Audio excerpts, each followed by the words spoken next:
What's going on, guys? This is Pete from Pete Doesn't Have a Hat On and No Shirt On.com, and he feels like Bolo Young right now. But it is, if you guys don't know who Bolo Young is, he's from Bloodsport with the big chest. Just saying. I don't have one, but I kind of do. It is day 25. Thank you guys for coming out. Day 25 of 100, and I'm not going to lie, I'm feeling pretty good today.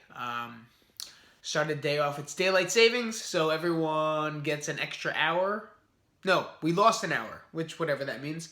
But I still started the day off as I normally do. I woke up early, went out to the track. I ran, and I ran a little more than I did last time and a little faster than I did as well. So it was a very successful day working out-wise. We had people coming out from Crank to do it. And what I've learned from that is not listening to what goes on in your head, you know. And I think I probably talked about it a little while ago, but now it's even believing it more so that I wanted to do more than I did last week.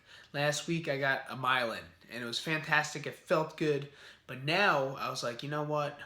It started to feel a little crappy, almost where it made me want to quit, a little uncomfortable. Not so much where it's going to put me into a danger, and I know the difference between like not feeling good versus feeling good, and it was feeling okay, but there's a lot of things that was allowed me to not finish, you know, or not take on another lap or two. And instead, I took on the extra lap, which I ran it faster than I did my first mile. So 5 laps, I ended up running faster than my mile last time, which means I had more confidence. I felt stronger in the run. Sure, it felt a little weirder, but it wasn't anything that felt like I shouldn't do.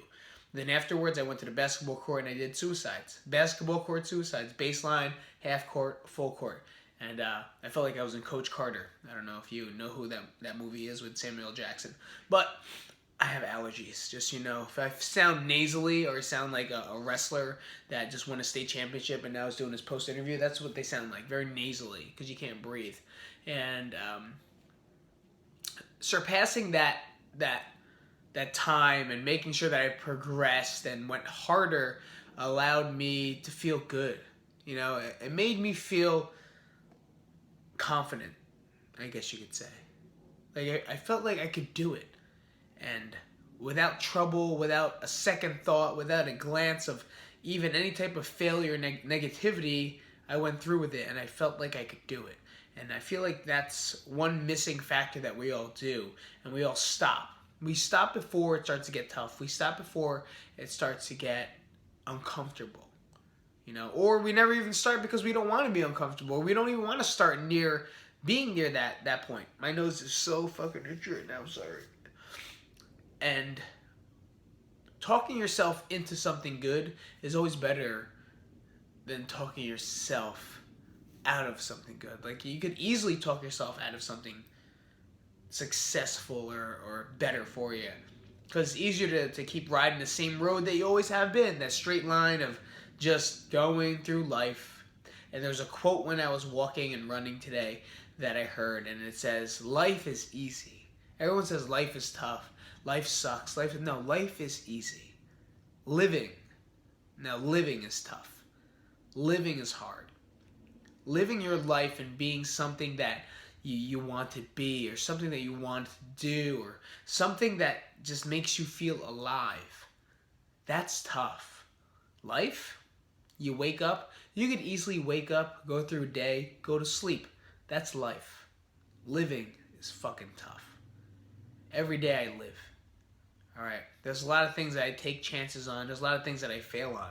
Tons of things I fail on. Tons of things I take action on that just doesn't become as successful as I want it to be. You know? That's why I love that quote that I heard this morning when I was walking and then I ran, and then I did my suicides. And then I stretched, of course. And it was just living. You know, living is what's tough. So if there's one thing that you could take for today's blog or video, is that doing the things that are uncomfortable is what's going to make you better. Okay, because you're living. You know, you're living through your pains. You're living through you're scared. You're living through your fears. Life is easy.